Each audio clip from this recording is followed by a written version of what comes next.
7 باتیں بتائیں آپ صلی اللہ علیہ وسلم نے. کتنی؟ 7 باتیں بتائیں رمضان سے پہلے. رمضان سر پہ ہے نا. اب یہ منظر تصور میں لاؤ کہ اسی طرح رمضان قریب تھا اور آپ صلی اللہ علیہ وسلم نے صحابہ کو جمع فرمایا اور صحابہ سے یہ بات فرمائی کہ دیکھو رمضان کا مہینہ آ رہا ہے. آگے 7 باتیں. یہ 7 باتیں ہم سنیں، سمجھیں، عمل کریں، آگے پہنچائیں. پہلی بات فرمائی کہ دیکھو یہ برکت والا مہینہ ہے. کون سا مہینہ ہے؟ یہ برکت والا مہینہ آ رہا ہے. برکتیں سمیٹو. ہاں تھوڑے پیسے ہیں لیکن ہیں برکت والے. تو اس برکت والے پیسوں سے وہ ہوگا جو لاکھوں کروڑوں سے نہیں ہوتا ہے. مکان چھوٹا ہے لیکن برکت ہے. تنخواہ تھوڑی ہے لیکن برکت ہے. تو برکتیں ہوں گی تو زندگی آسان ہو جائے گی، خوبصورت ہو جائے گی، پرسکون ہو جائے گی. تو یہ کون سا مہینہ آ رہا ہے؟ برکت والا مہینہ. برکتیں سمیٹو. بکری جو ہے 1-2 بچے دیتی ہے. کتیا 8-10. روزانہ کیا ذبح ہوتے ہیں؟ بکرے. اور ریوڑ کس کے نظر آتے ہیں؟ بولو بھائی. کبھی آج تک آپ نے کتوں کا ریوڑ دیکھا؟ کیونکہ برکت کس میں؟ بکریوں میں، کتوں میں نہیں. اس کی ایک وجہ لکھی ہے کہ بکری جو ہے رات اندھیرا ہوتے ہی سو جاتی ہے. بکریوں کا باڑہ دیکھا ہو نا آپ نے، تو اندھیرا ہوا تو بکریاں کیا ہو گئی؟ خاموش، سو گئی. اور صبح اذانوں کے وقت بکریاں کیا ہیں؟ اٹھ جاتی. اور کتا ساری رات جاگتا ہے. اور جب صبح ہوتی ہے تو برکتیں سمیٹنے کے وقت میں کون جاگ رہا ہے؟ بکری. اور کون سو گیا؟ تو برکتوں سے کون محروم ہوا؟ کتا. اب اگلی بات آپ خود ہی سمجھو. یہ آج کیوں پریشانیاں ہیں کہ برکتوں کے وقت میں لوگ کیا ہیں؟ سو رہے ہیں. اللہ نے رات بنائی کس لیے؟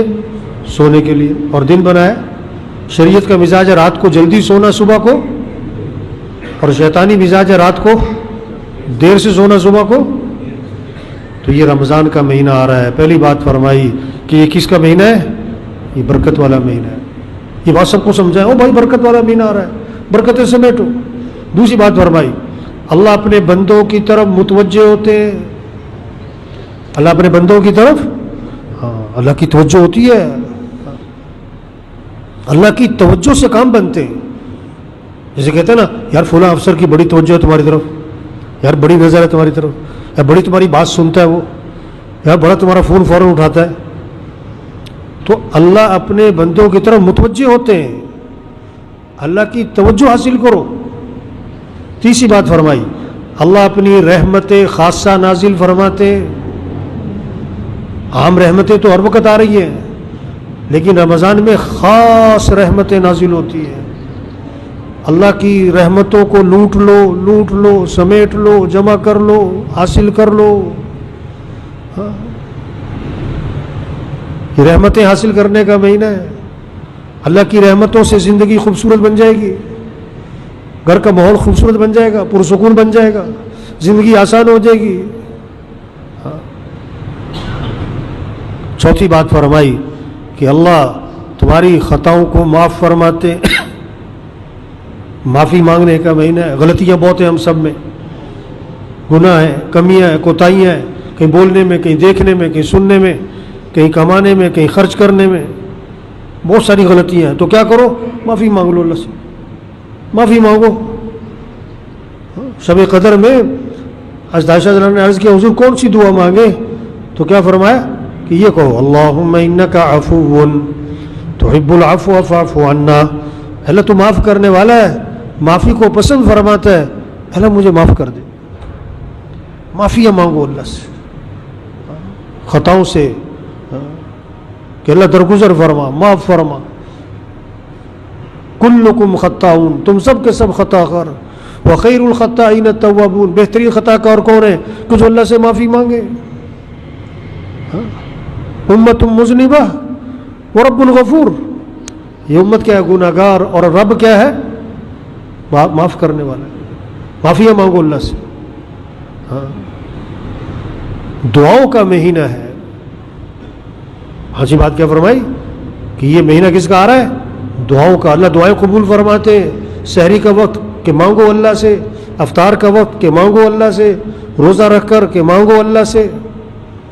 جو کام ہزاروں روپے سے، لاکھوں روپے سے نہیں ہوتے، جو کام دوائیوں سے، ڈاکٹروں سے نہیں ہوتے، حکومتوں سے نہیں ہوتے، وہ کام اللہ تمہاری دعاؤں سے کرے گا. افطار کا وقت مانگنے کا ہے. بھوک لگی ہوئی ہے، سارا دن کا روزہ ہے، زبان خشک، ہونٹ خشک، پیٹ کمر سے، سارا دن کا تھکا ہوا ہے، کھانا سامنے، افطار کے وقت اللہ کے سامنے ہاتھ اٹھائے گا. اللہ اس کی دعاؤں سے اس کے کام بنائے گا، اس کے مسئلے حل کرے گا، اس کی ضرورتیں پوری کرے گا، اس کی پریشانیاں ختم کرے گا. یہ دعاؤں کا مہینہ آ رہا ہے. جب رمضان کا مہینہ شروع ہوتا ہے، اللہ عرش اٹھانے والے فرشتوں سے فرماتے اپنی اپنی عبادت چھوڑ دو، اب تمہارا ایک ہی کام ہے کہ روزے داروں کی دعاؤں پر آمین کہتے رہو. یہ بات سمجھائیں سب کو کہ دیکھو یہ رمضان کا مہینہ یہ برکت والا مہینہ ہے. اللہ اپنے بندوں کی طرف متوجہ ہوتے ہیں، رحمت خاصہ نازل فرماتے ہیں، خطاؤں کو معاف فرماتے ہیں، دعا کو قبول فرماتے ہیں. اور اللہ تمہارے کیا ہے؟ تنافس کو دیکھتے ہیں، نیکیوں میں ایک دوسرے سے آگے بڑھنا. یہ نیکیوں کا مہینہ ہے. یہ گھر کا نہیں، سونے کا نہیں، یہ پیسہ کمانے کا نہیں، یہ دکان دفتر کاروبار کا نہیں. اپنی دنیاوی مصروفیات کو کم کرو، مختصر کرو. یہ نہیں کرے چھوڑ دو، کم کرو، مختصر کرو.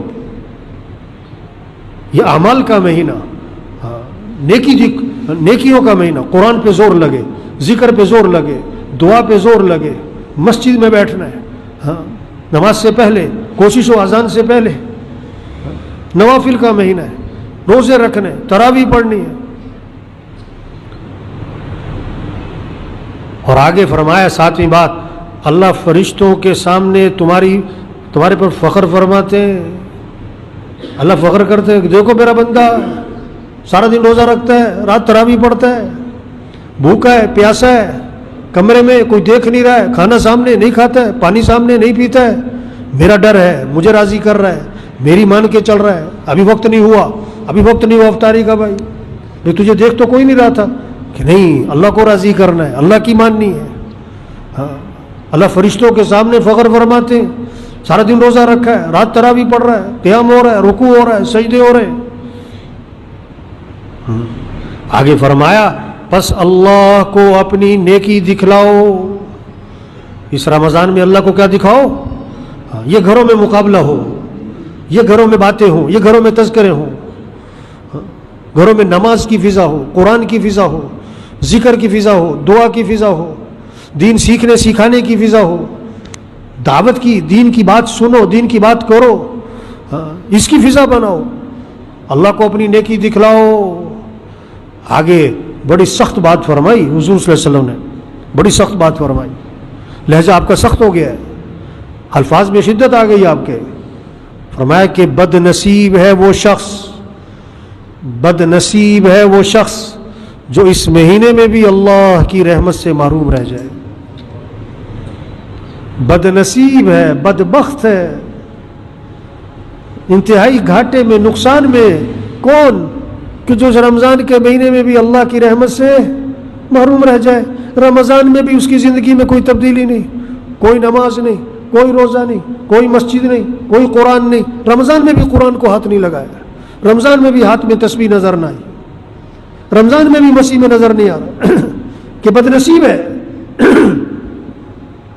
ہر محلے میں ایسے لوگ ہیں جو رمضان میں بھی مسیح میں نہیں آتے، ہر محلے میں ایسے لوگ ہیں. بد نصیب ہے وہ شخص. جبریل علیہ السلام جو فرشتوں کے سردار، ان کی بددعا ہے، اور حضرت محمد صلی اللہ علیہ وسلم جو انبیاء کے بھی سردار، ان کی آمین ہے. فرمایا کہ برباد ہو، ہلاک ہو وہ شخص کہ رمضان جیسا مہینہ پایا ہو اور اس کی مغفرت نہ ہوئی ہو. اور اللہ کے نبی نے فرمایا آمین. کتنی سخت بات ہے. تو بھائی دیکھو رمضان آ رہا ہے، ہاں ابھی کہہ رہے ہیں نا رمضان آ رہا ہے، رمضان آ رہا ہے، اور تھوڑے دنوں بعد کہیں گے کہ رمضان جا رہا ہے۔ ہر سال آتا ہے رمضان، چلا جاتا ہے، اس سال بھی آ رہا ہے، چلا جائے گا۔ قیمتی کتنا بنایا، فائدہ کتنا اٹھایا، رحمتیں کتنی حاصل کی، برکتیں کتنی سمیٹی، تبدیلی اپنے اندر کیا لایا۔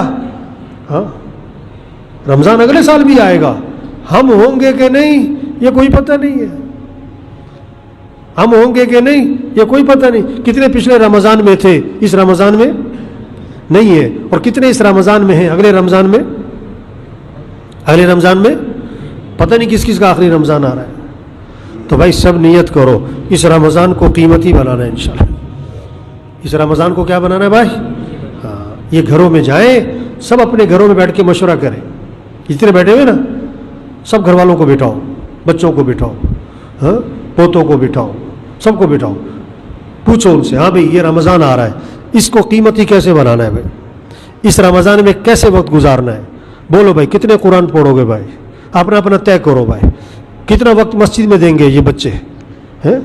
مستورات گھر میں ایک جگہ طے کریں نماز کی، اذان ہو اس نماز کی جگہ پر ہو، ایک جگہ بنا لیں، وہاں کتابیں رکھی ہوں، وہاں قرآن پاک ہو، وہاں تسبیح ہو، وہاں بیٹھ کے عمل کی فضا بنے، بچے بھی بچیاں بھی، کہ اس رمضان میں کتنی تسبیحات کرنی ہے، کلمے کی تسبیح کتنی، درود شریف کی تسبیح کتنی، استغفار کی تسبیح کتنی کرنی ہے، دعائیں کتنی یاد کرنی ہے، گھر میں تعلیم ہو، سب کے گھروں میں نظام الاوقات بنائیں۔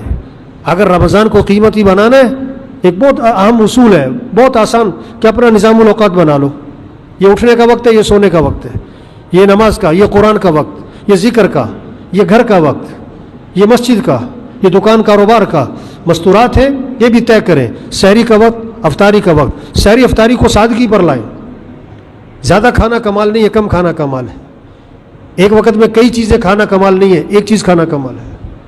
بیماریاں زیادہ کم کھانے سے نہیں، زیادہ کھانے سے آتی ہیں، ایک وقت میں کئی چیزیں کھانے سے بیماریاں زیادہ بڑھتی ہیں۔